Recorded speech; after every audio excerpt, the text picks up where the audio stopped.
نحمده ونصلي على رسوله الكريم اما بعد فاعوذ بالله من الشيطان الرجيم بسم الله الرحمن الرحيم وما ارسلنا من رسول الا بلسان قومه ليبين لهم فيضل الله من يشاء ويهدي من يشاء وهو العزيز الحكيم وَلَقَدْ أَرْسَلْنَا مُوسَى بِآيَاتِنَا أَنْ أَخْرِجْ قَوْمَكَ مِنَ الظُّلُمَاتِ إِلَى النُّورِ وَذَكِّرْهُمْ بِأَيَّامِ اللَّهِ إِنَّ فِي ذَلِكَ لَآيَاتٍ لِكُلِّ صَبَّارٍ شَكُورٍ وَإِذْ قَالَ مُوسَى لِقَوْمِهِ اذْكُرُوا نِعْمَةَ اللَّهِ عَلَيْكُمْ إِذْ أَنْجَاكُمْ مِنْ آلِ فِرْعَوْنَ يَسُومُونَكُمْ سُوءَ الْعَذَابِ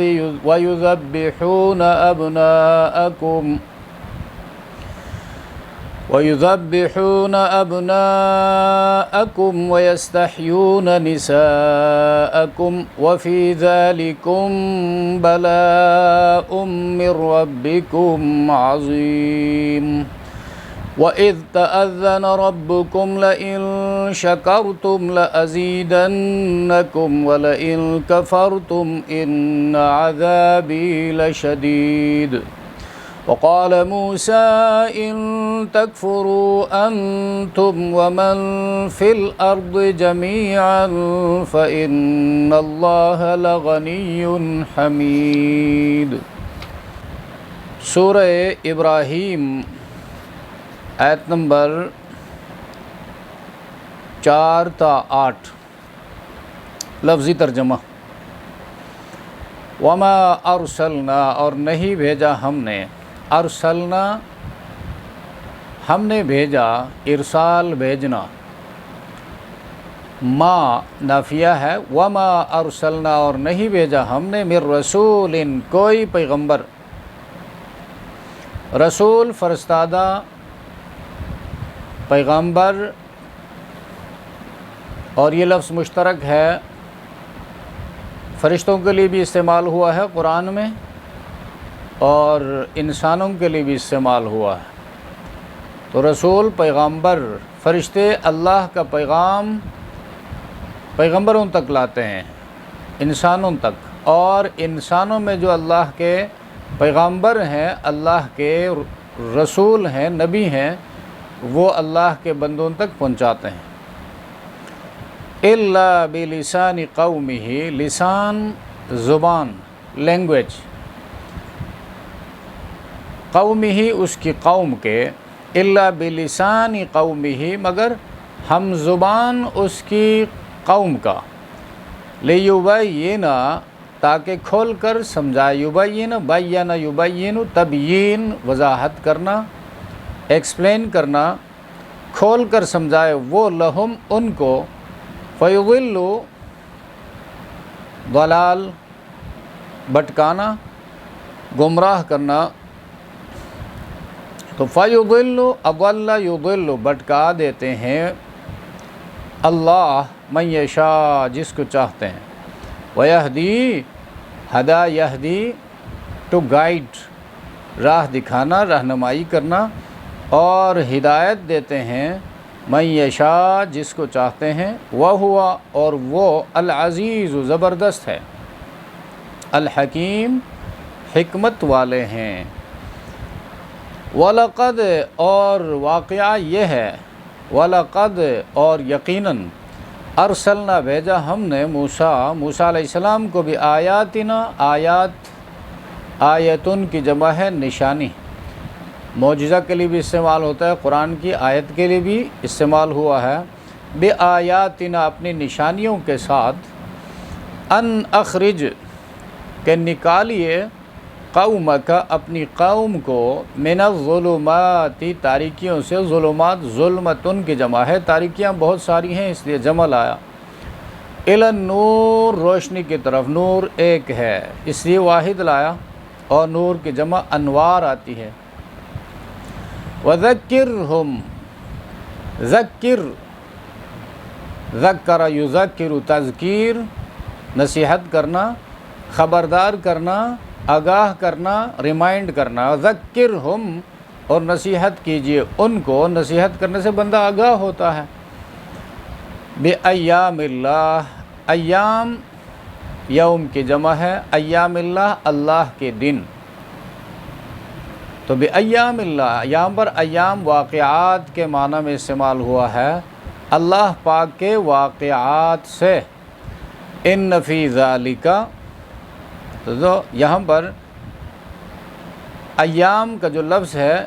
یہ ایام عرب، ایام اللہ یعنی تاریخ میں لوگوں کے جو واقعات اور قصص گزرے ہیں وہ ویسے نہیں گزرے ہیں، بلکہ ان کے پیچھے بہت بڑی حکمت کار فرما ہے۔ ان کے پاس اللہ نے اپنے نبیوں کو بھیجا، جن لوگوں نے انبیاء پر ایمان لایا اور ان کے پیچھے چلے، ان کی مدد کی، ان کے ساتھ مل کر حق کو آگے پھیلایا، پہنچایا، حق کی اشاعت کی، ان کو اللہ نے نوازا اور سرخ رو فرمایا دنیا و آخرت میں۔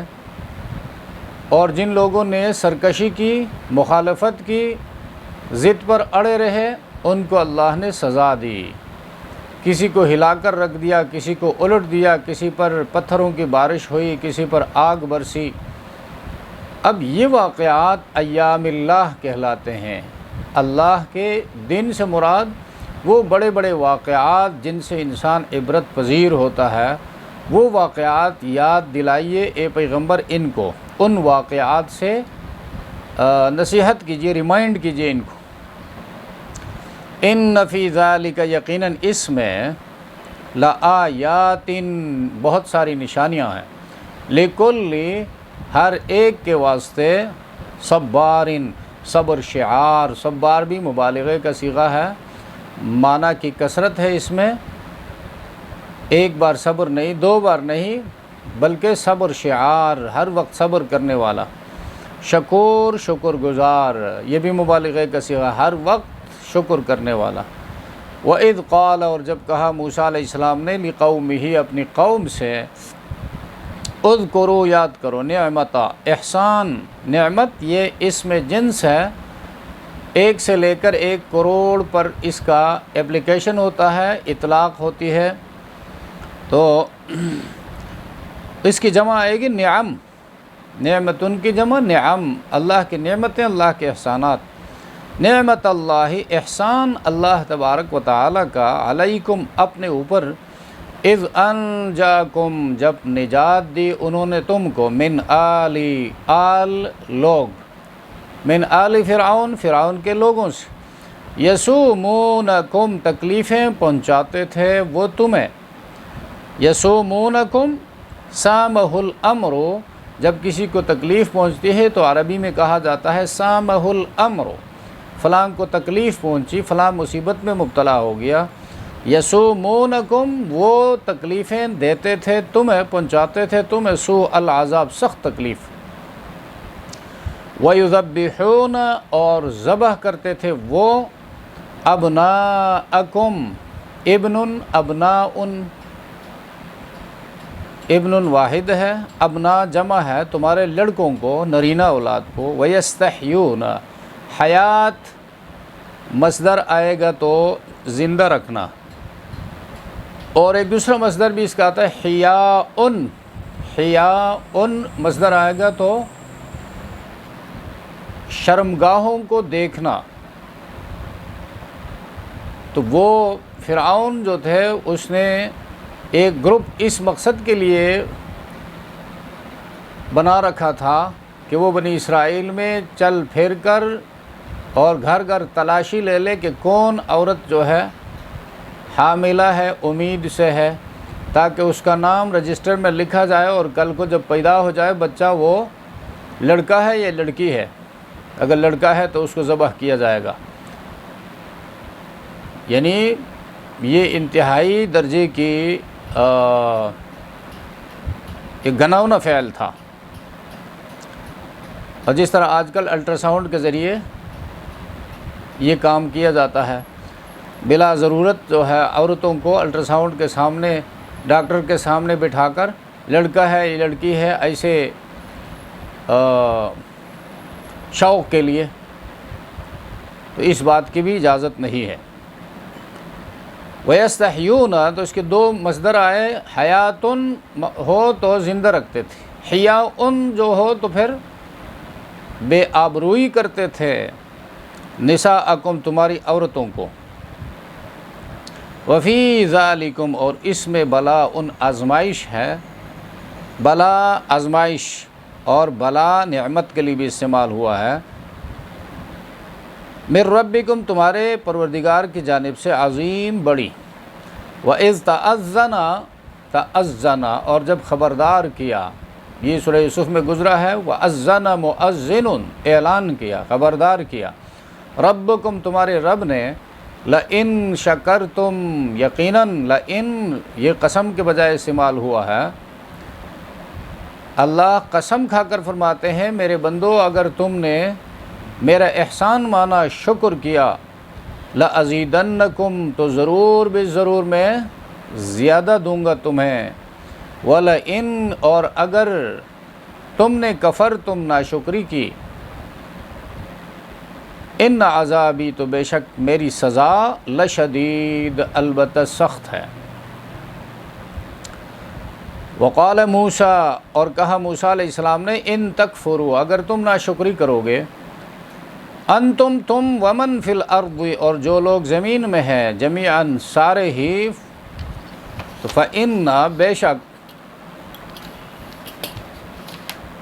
اللہ تبارک و تعالیٰ، فإن اللہ بے شک اللہ تعالیٰ، لغنی یقیناً بے نیاز ہیں، حمید بڑی خوبیوں والے ہیں۔ ان آیات میں جس طرح سورت کے مضامین سے پتہ چلتا ہے، سورت مکی ہے اور یہاں پر قرآن کی طرف دعوت ہے اور عقیدہ آخرت کو بیان کیا گیا ہے، اور آخرت کی تیاری کا ذکر اور اس کی تفصیل جو ہے وہ قرآن سے ملتا ہے، اور قرآن کریم عربوں کی زبان میں نازل کیا گیا، اور یہ ان کا بہت بڑا احسان تھا۔ اللہ فرماتا ہے کہ تم میں پیغمبر اٹھایا اور تم میں تمہاری ہدایت کے لیے تمہاری زبان میں نے قرآن نازل کی، اور تمام انسانیت کے لیے اللہ تبارک و تعالیٰ نے انسانوں میں سے رہنما چنا ہے، انسانوں میں سے پیغمبر چنا ہے۔ جب بھی پیغمبر آیا ہے تو انسان ہی آیا ہے انسانوں کے لیے، اور انسانوں میں پھر مرد ہی آیا ہے، کسی عورت کو اللہ نے پیغمبر بنا کر نہیں بھیجا ہے۔ وما ارسلنا من رسول اور ہم نے کوئی رسول نہیں بھیجا، الا بلسان قومہ مگر اس کی قوم کا ہم زبان، تو قوم قریش ہے اور مکے کے لوگ ہیں، ان کی بولی عربی زبان ہے، اور قرآن کریم بھی عربی زبان میں نازل ہوا۔ اس لیے اگر قرآن عربی کے بجائے عبرانی میں نازل ہوتا یا کسی اور لینگویج میں نازل ہوتا تو ان کے لیے بھاگنے کا، فرار کا بہت بڑا راستہ تھا، بہت بڑا بہانہ تھا۔ وہ کہتے ہماری زبان عربی ہے اور یہ ترکی میں ہے یا عبرانی زبان میں ہے یا سریانی زبان میں ہے، یہ ہماری سمجھ میں آتا ہی نہیں ہے، لہٰذا ہم اس کو سمجھنے سے قاصر ہیں۔ یہ عجیب بات ہے کہ پیغمبر عربی ہو، مکے کا رہنے والا ہو، قریشی ہو، اور کتاب اس پر نازل ہو جائے عبرانی زبان میں، تو وہ مختلف بہانے کر کے ہدایت سے بھاگ جاتے۔ اللہ نے ایسا نہیں کیا، بلکہ انہی کی زبان میں اپنا پیغام اپنے پیغمبر پر نازل کیا، اور صرف انہی کی بات نہیں بلکہ تمام انسانیت کے لیے جتنے انبیاء آئے، ان انبیاء پر جو کتابیں نازل ہوئی وہ ان اقوام کی زبان میں نازل ہوئی، اس لیے اپنی مقامی زبان میں پیغام کو سمجھنا آسان ہوتا ہے۔ تو قرآن کریم کے اندر محاورات ہیں، ضرب الامثال ہیں، مشکل الفاظ ہیں، اور مقولہ ہے، ان تمام کو اہل زبان اچھی طرح سمجھ سکتے ہیں، اسی کہ ان کی زبان میں وہ چڑھے ہوئے جملے ہیں، چڑھے ہوئے الفاظ ہیں، سنی ہوئی ضرب الامثال ہیں، تو ان کو سمجھنا بات کے اندر کتنی گہرائی ہے اور نصیحت کی بات ہے یا غصے کی بات ہے، جملے کا جو ٹیمپریچر ہے اس کو اہل زبان خود سمجھ سکتے ہیں کہ اس میں کیا مانگا گیا ہے، کس چیز سے روکا گیا ہے۔ تو محمد الرسول اللہ صلی اللہ علیہ وسلم بھی عربی، ان کی بولی عربی، اور مکے کے لوگ بھی عربی جاننے والے، ان کی زبان بھی عربی۔ تو یہاں پر یہ سوال پیدا ہوتا ہے کہ قرآن عربی میں ہے تو باقی دنیا جو ہے عربی تو نہیں جانتی۔ تو اس کا جواب یہ ہے کہ نبی کریم صلی اللہ علیہ وسلم کی بعثت جو ہے وہ دوہری ہے، یعنی بلا واسطہ عربوں کی طرف پیغمبر علیہ الصلوۃ والسلام کی بعثت ہے اور بالواسطہ پوری دنیا کی طرف ہے۔ سورہ جمعہ میں آخری 29ویں پارے میں جا کر پڑھیں گے، وہاں پر وآخرین منہم لما یلحقوا بہم، یہ آخرین جو ہے یہ بعد میں آنے والی امت ہے اور باقی دنیا کے ساتھ ان کا تعلق ہے، اور ان کی طرف صحابہ کرام نبی کریم صلی اللہ علیہ وسلم کے تعلیمات کو، اللہ کے پیغام کو لے کر گئے ہیں، اور محمد الرسول اللہ صلی اللہ علیہ وسلم نے عربوں تک قرآن کریم پہنچایا، اور اس میں جماعت تیار ہو گئی جن کو صحابہ کہا جاتا ہے، اور ان کے لیے بھی بعثت، یعنی اللہ کے رسول نے اپنے لیے بھی فرمایا ہے کہ میں بعثت معلمہ، بھیجا گیا ہوں معلم بنا کر، اور عرب و عجم کی طرف میں بھیجا گیا ہوں۔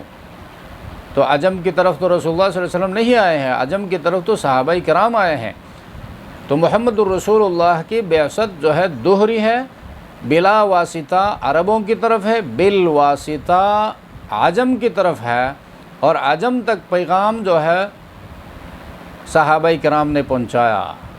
اور دنیا کے کونے کونے تک صحابہ کرام پہنچ گئے، اسپین تک پہنچ گئے، قسطنطنیہ تک پہنچ گئے، اور چائنا تک پہنچ گئے، اور قرآن کو آگے پہنچایا، ان کی قرآن کی تعلیمات کو عام کیا۔ تو بلسانی قومی ہی کہا ہے، بلسانی امتی ہی نہیں کہا ہے۔ کوئی یہ اعتراض کرے جی قرآن تو عربوں کے لیے آیا ہے اس لیے کہ یہ آیت دلیل ہے، اللہ نے فرمایا اس کی قوم کی زبان میں اللہ نے بھیجا ہے، تو ہماری زبان عربی نہیں ہے، لہٰذا اس کا جواب یہی ہے کہ بلسانی قومی ہی، بلسانی امتی ہی اگر کہہ دیتا تو پھر یہ سوال ہو سکتا تھا کہ قرآن نے بلسانی امتی ہی کہا ہے اور ہم پیغمبر کے امت نہیں ہیں، ہمیں عربی نہیں آتی ہے، ہم سمجھتے ہی نہیں، لہٰذا ہم اس کے مخاطب نہیں ہیں، لہٰذا یہ سوال جو ہے وہ بوگس ہے۔ الا بلسان قومہ لیبین لہم، تاکہ لیبین لہم، تاکہ وہ ان کو کھول کر سمجھائے۔ تو کھول کر جو سمجھایا جاتا ہے وہ کس چیز کو سمجھایا جاتا ہے؟ الفاظ کو تو کوئی کھول کر نہیں سمجھاتا ہے، معانی کو سمجھاتا ہے کہ اس کے اندر معنی یہ ہے، اللہ کی مراد اس جملے سے یہ ہے، اس آیت سے یہ ہے، اور اس آیت کے اندر کسی فرض کا ذکر ہے، اس آیت کے اندر اللہ کے کسی پسند کا ذکر ہے، اس آیت کے اندر کسی جائز حکم کا بیان ہے، یہ پیغمبر وضاحت فرماتے ہیں۔ تو وہ وضاحت بھی وحی غیر مطلوب کے ذریعے ہوتی ہے، جس کو حدیث و سنت کہا جاتا ہے۔ تو یہ آیت دلیل ہے، لیبین لہم، پیغمبر کی تبیین جو ہے وہ سنت کہلاتی ہے اور امت کے لیے وہ مستقل دلیل ہے۔ فیضل اللہ من یشاء، پس اللہ تبارک و تعالیٰ گمراہ کرتے ہیں جس سے چاہتے ہیں، ویہدی من یشاء، اور راہ دکھاتے ہیں جس سے چاہتے ہیں۔ یہ اللہ کا وہ قانون، اللہ کی سنت جو ہے وہ بیان ہو رہی ہے۔ تبیین کے بعد، رسول بھیجنے کے بعد، اور بات نکھر کر سامنے آ جائے، اس میں کوئی مشکل باقی نہ رہے، اس کے بعد بھی کوئی نہیں مانتا ہے، عناد سے، ضد سے، اپنے مفادات پر چل کر کہ اس میں ہمارا نقصان ہے، دنیا کا، ہمارے مفاد کا، ہمارے سوشل اسٹیٹس کا، تو اللہ کے اس حکم کو، پیغمبر کی سنت کو ہم کیسے مانیں؟ تو اس نے اپنے لیے خود ہی گمراہی کا راستہ چن لیا تو اللہ آگے وہ راستہ اس کے لیے آسان کر دیتے ہیں، بس اس پر چلتے رہو۔ تو جو گمراہی کے راستے پر چلتا ہے وہ جنت نہیں پہنچ سکتا، اس کا ٹھکانہ جہنم ہے۔ اور اسی طرح اس تبیین و وضاحت کے بعد جو ہدایت کے راستے کو اختیار کرتا ہے تو اللہ تبارک و تعالی ہدایت کی باتوں کو، ہدایت کے کاموں کو، ہدایت کے راستوں کو اس کے لیے آسان کر دیتے ہیں۔ وہ خوشی خوشی اطمینان کے ساتھ ان راستوں پر چلتا ہے، اور ہدایت کے راستے پہ چل کر یقیناً انسان جنت تک پہنچتا ہے، اس سے کہ ہدایت کے راستے کے اینڈ میں جنت ہے، گمراہی کے راستے کے آخر میں جہنم ہے۔ وَهُوَ الْعَزِيزُ الْحَكِيمُ، اور اللہ زبردست ہیں اور حکمت والے ہیں۔ یہاں پر ایک قسم کی دھمکی بھی ہے۔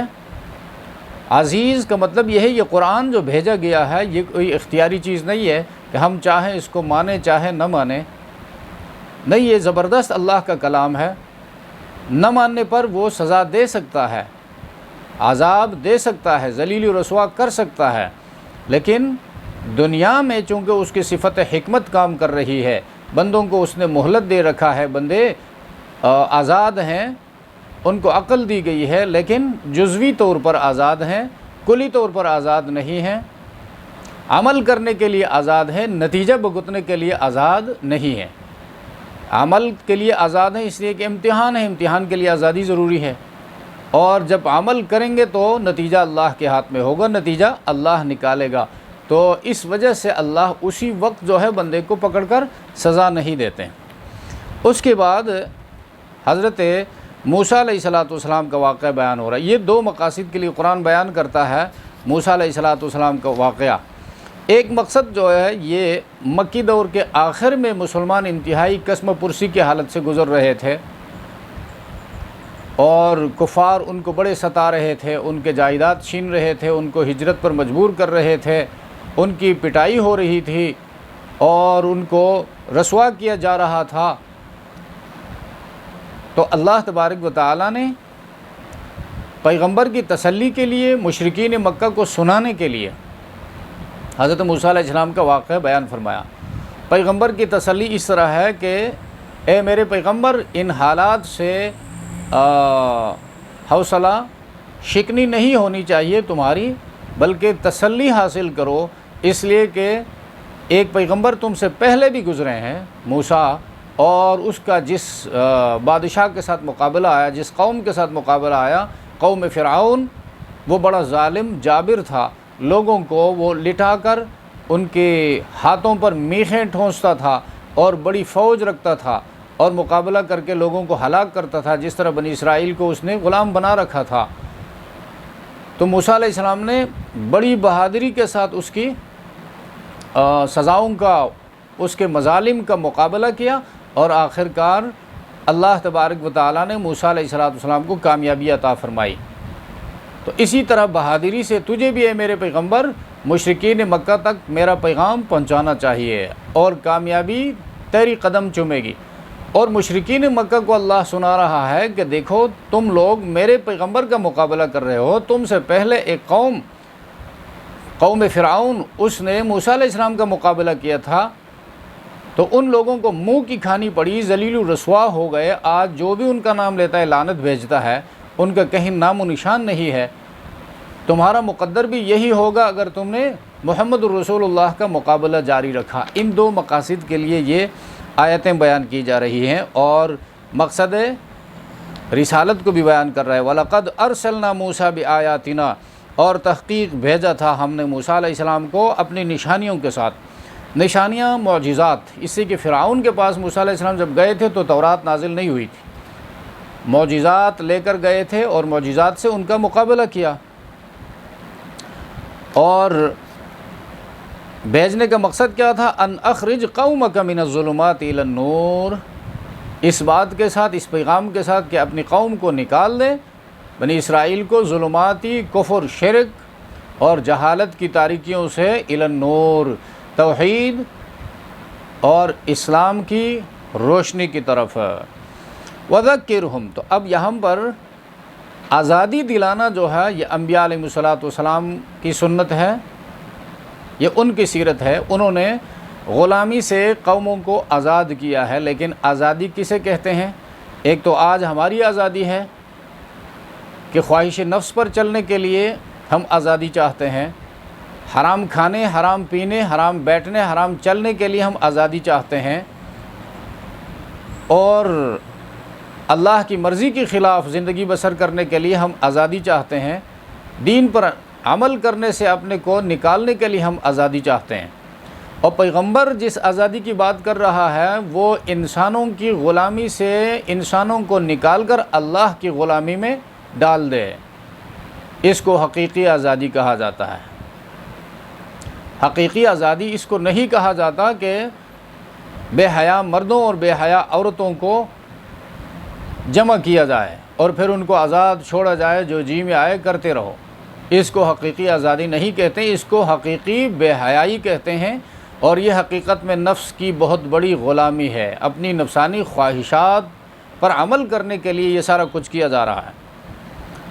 تو پیغمبر جس آزادی کی بات کر رہا ہے، اللہ نے پیغمبر کو جس آزادی کے لیے بھیجا ہے وہ یہ ہے کہ میرے بندے میرے غلام بنے، میرے بندے بندوں کے غلام نہ بنے۔ تو ان اخرج قومک، اے موسیٰ نکال باہر کیجئے اپنی قوم کو من الظلمات، اول عقیدے کی غلامی سے، کفر شرک، آزادی کے ساتھ وہ اللہ کی عبادت نہیں کر سکتے ہیں۔ فرعون اپنی عبادت پر مجبور کر رہا ہے اور اپنے آپ کو وہ ربکم الاعلیٰ کہلوا رہا ہے، اور جو نہیں مانتے ہیں ان کو بدترین سزائیں دی جا رہی ہیں۔ تو من الظلمات اس کو کہا، اور دوسری پھر جہالت کی تاریکیوں سے علم کی روشنی کی طرف نکالیے، اور رسم و رواج کی تاریکیوں سے سنت کی روشنی کی طرف نکالیے۔ وذکرہم بایام اللہ،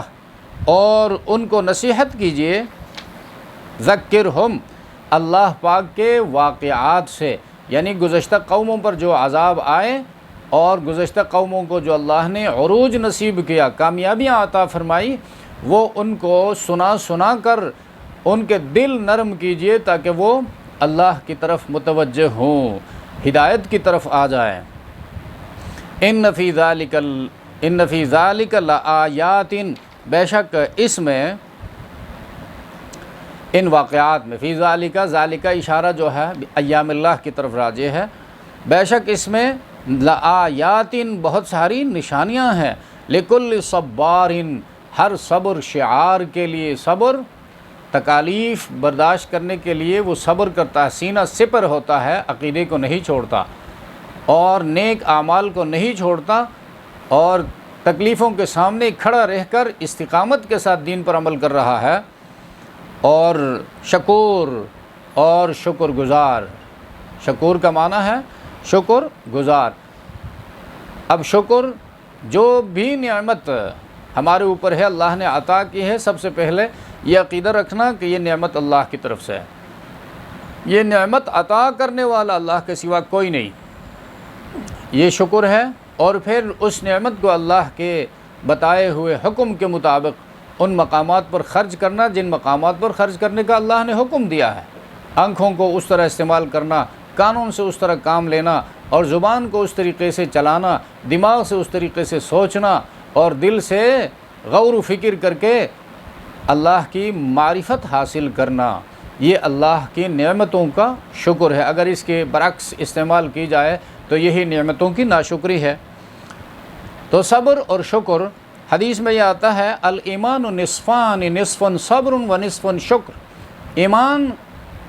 ایمان کے دو حصے ہیں، ایک حصہ صبر ہے، ایک حصہ شکر ہے۔ صبر ہے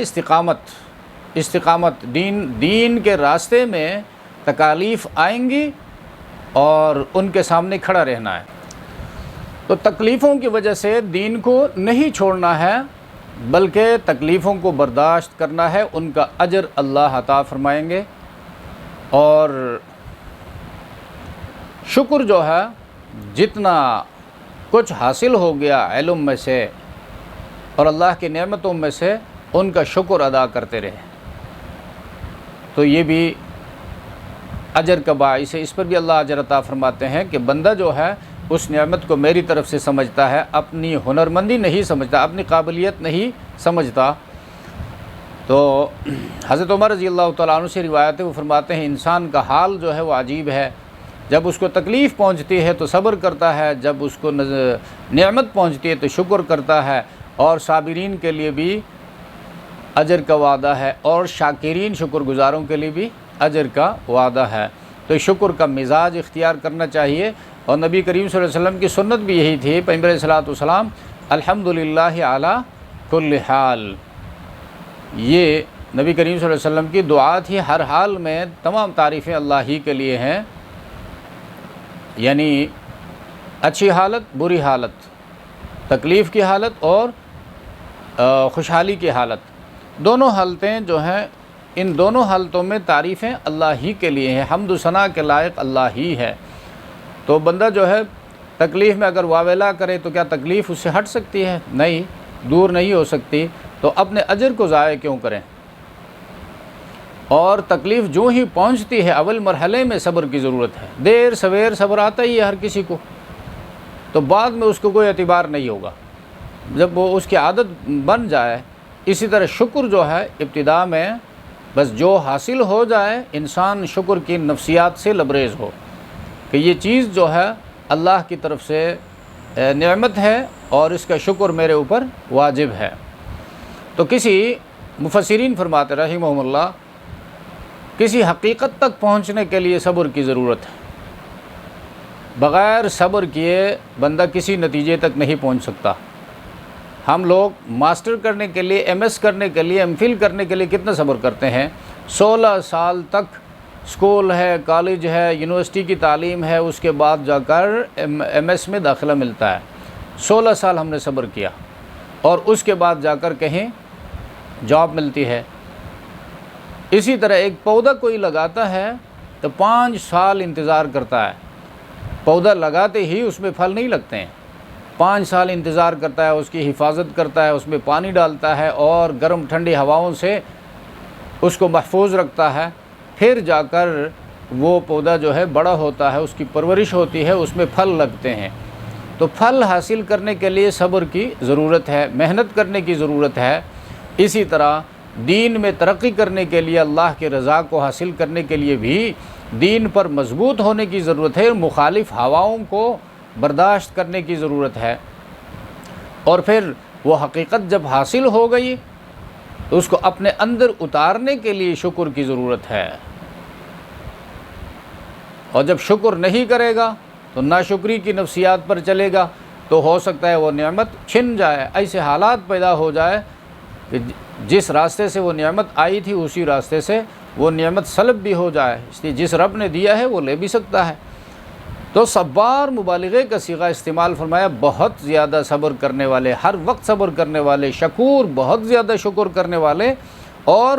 ہر وقت شکر کرنے والے، ان لوگوں کے لیے بڑی نشانیاں ہیں۔ تو ایمان بھی، ایمان کے 2 حصے ہیں، نصف صبر ہے اور نصف شکر ہے، اس حوالے سے بھی ضروری ہے کہ بندہ صبر سے کام لے اور شکر سے کام لے۔ وَإِذْ قَالَ مُوسَىٰ لِقَوْمِهِ اذْكُرُوا، اور یاد کرو اس واقعے کو، یہ دلیل نقلی ہے موسیٰ علیہ السلام کی زندگی سے۔ جب کہا موسیٰ علیہ السلام نے اپنی قوم سے، اذکروا نعمت اللہ، یاد کرو اللہ کی نعمت کو اپنے اوپر، اذ انجاکم، وہ نعمت کیا تھی؟ جب بچایا تمہیں من آل فرعون، فرعون کے لوگوں سے، یسومونکم سوء العذاب، جو تمہیں پہنچاتے تھے بدترین عذاب، بدترین سزا تمہیں دیتے تھے، ویذبحون، اور ذبح کرتے تھے ابناءکم، تمہارے لڑکوں کو ذبح کرتے تھے۔ ان نجومیوں نے ان کو بتایا تھا بنی اسرائیل میں لڑکا پیدا ہوگا، وہ لڑکا تم سے تمہارا تخت چھین لے گا، تمہاری بادشاہی چھین لے گا۔ تو فرعون کو یہ بات معلوم تھی کہ لڑکے جو ہیں جوان، یہ انقلاب لا سکتے ہیں، غیرت جو ہے وہ نوجوانوں میں ہوتی ہے، لہٰذا ان جوانوں کو پھلنے پھولنے نہ دیا جائے، ان کی پیدائش پر ہی پابندی لگائی جائے۔ تو اس طرح جو ہے کئی ہزار لڑکوں کو فرعون نے قتل کروایا تھا، لیکن آگے آیت دیکھو، وَيَسْتَحْيُونَ نِسَاءَكُمْ، اور زندہ چھوڑتا تھا تمہاری عورتوں کو، یعنی تمہاری بچیوں کو زندہ چھوڑتا تھا، یہاں تک کہ وہ بڑی عمر کے بڑی عمر کی عورتیں بن جاتی تھی، جب بڑی ہو جائے تو پھر کچن کا کام اسے لیا جائے، لونڈی اور کنیز کا کام اسے لیا جائے، اور خواہش نفس کو پورا کرنے کا کام ان سے لیا جائے۔ یہ بہت سارے مقاصد تھے، تو عورتوں کو قتل نہیں کرتا تھا۔ فرعون کو یہ بات معلوم تھی کہ عورتیں جتنی بھی جمع ہو جائے یہ انقلاب نہیں لا سکتی، انقلاب اگر ہے تو وہ نوجوانوں کے ہاتھ میں ہے، اور تاریخ عالم میں بھی اگر انقلاب لایا ہے تو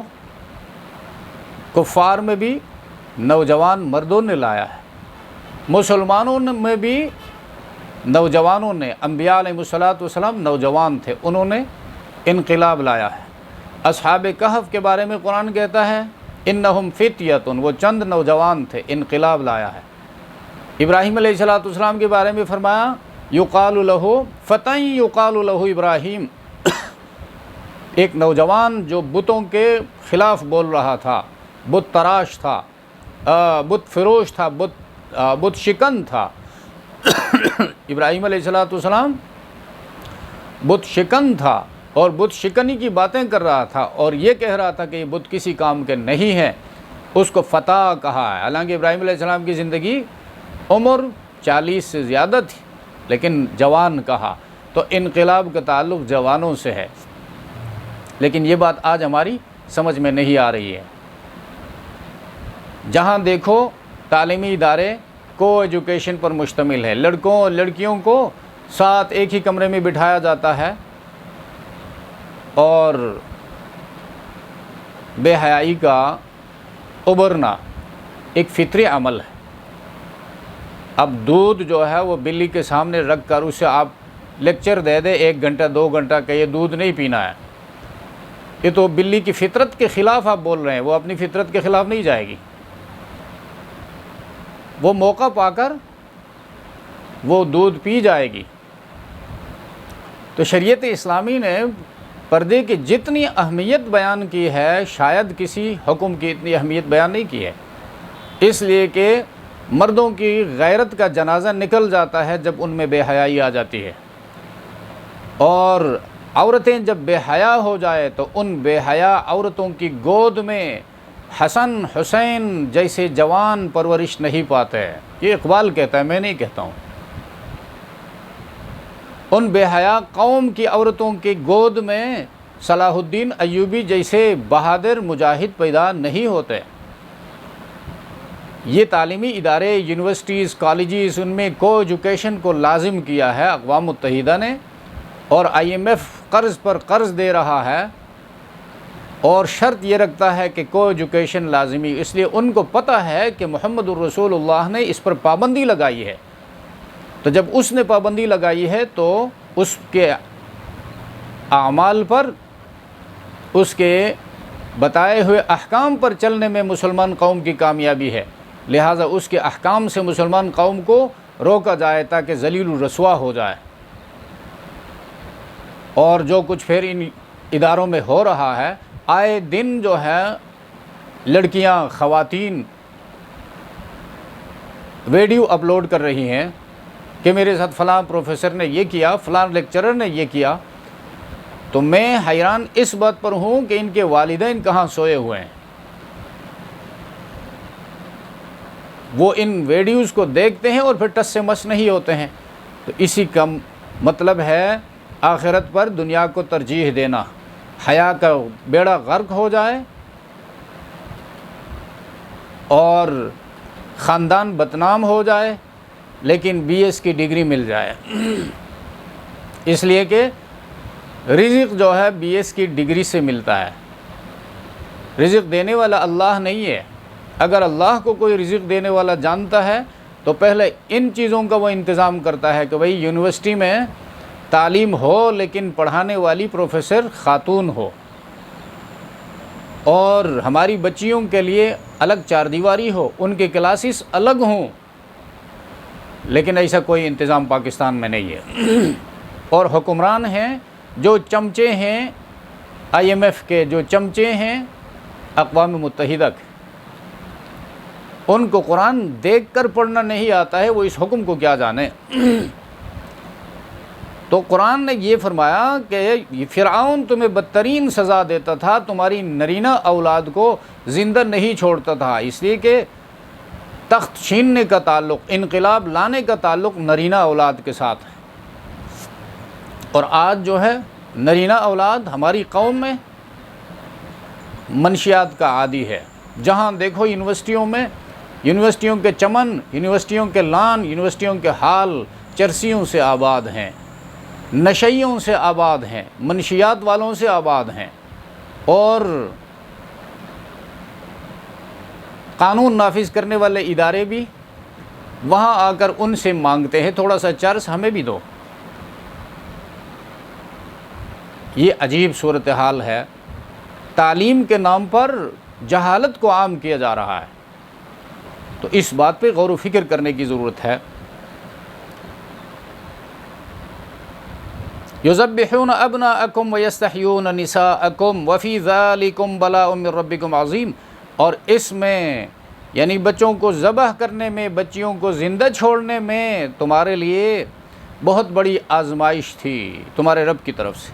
وَإِذْ تَأَذَّنَ رَبُّكُمْ لَئِن شَكَرْتُمْ، اور جب تمہارے رب نے اعلان کیا کہ تم اگر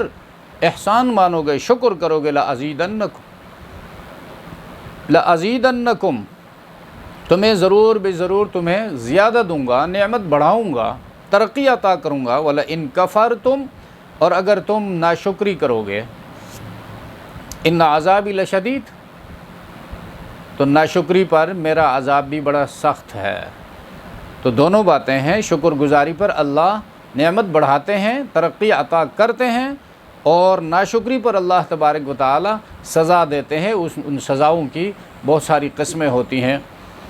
وقال موسیٰ، اور کہا موسیٰ علیہ السلام نے، ان تکفروا انتم، اے لوگو اگر تم کفر کرو گے، کفران نعمت سے کام لوگے، اور ومن فی الارض جمیعا، اور جتنی مخلوق زمین میں ہے سب، فإن اللہ لغنی حمید،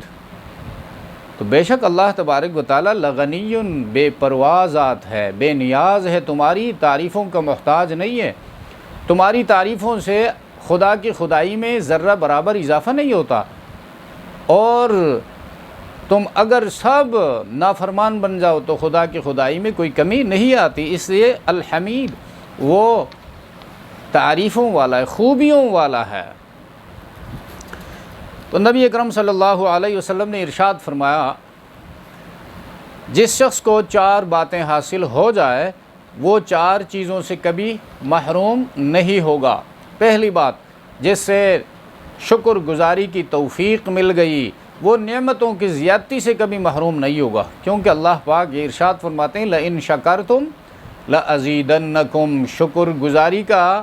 رویہ وطیرہ اختیار کرو گے تو میں بڑھاتا رہوں گا۔ اور شکر گزاری کسے کہتے ہیں وہ ابھی آپ کو بتا دیا۔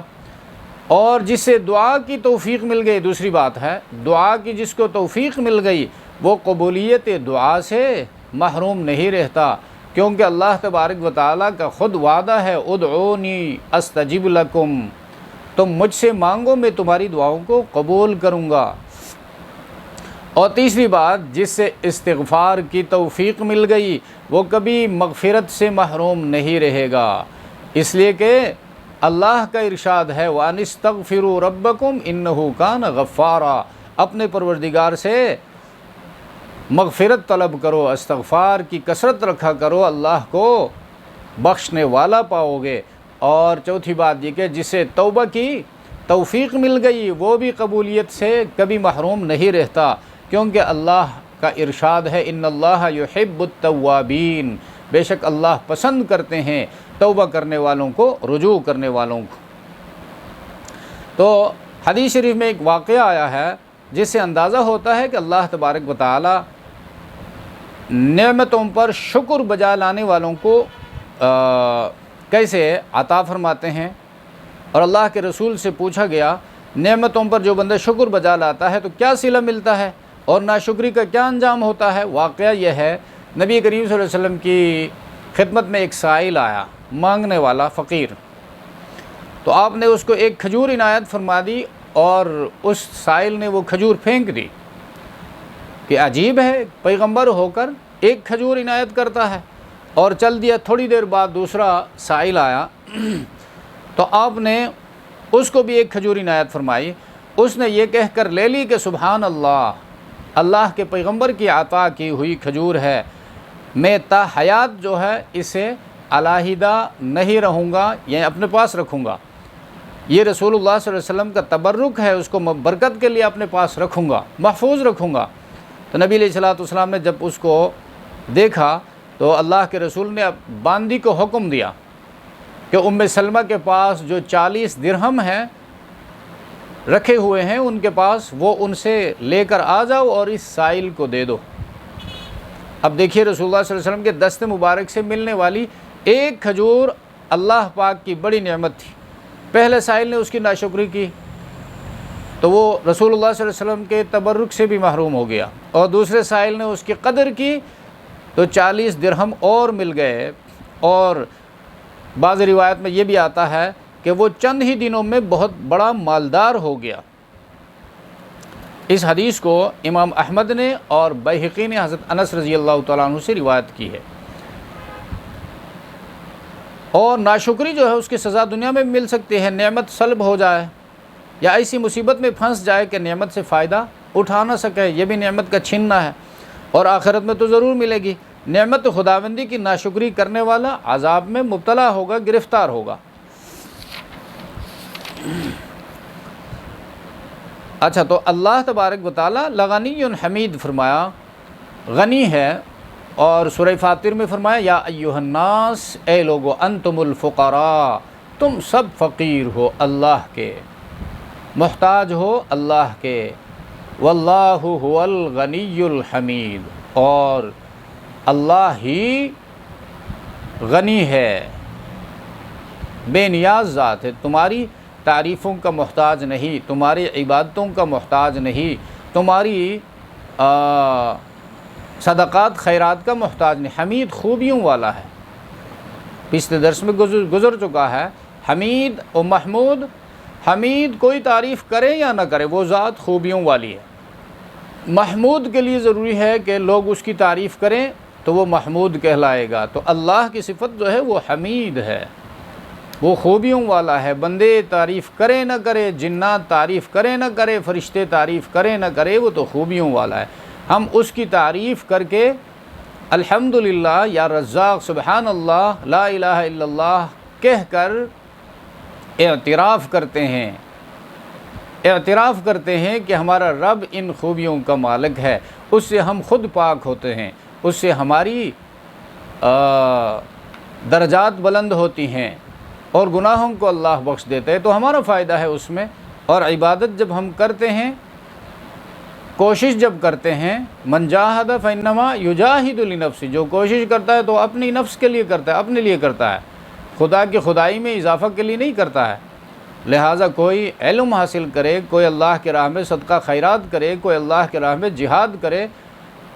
اور بہت کچھ کرے، اس کو یہ سمجھنا چاہیے کہ آخرت کی کامیابی کے لیے یہ میں نے اپنے لیے سامان کیا ہے، اللہ پر کوئی احسان نہیں ہے، اللہ کے دین پر کوئی احسان نہیں ہے۔ اللہ تبارک و تعالی ہم سب کو سمجھ عطا فرمائے اور عمل کی توفیق عطا فرمائے۔ سبحان ربک رب العزت عما یصفون وسلام علی المرسلین والحمد للہ رب العالمین۔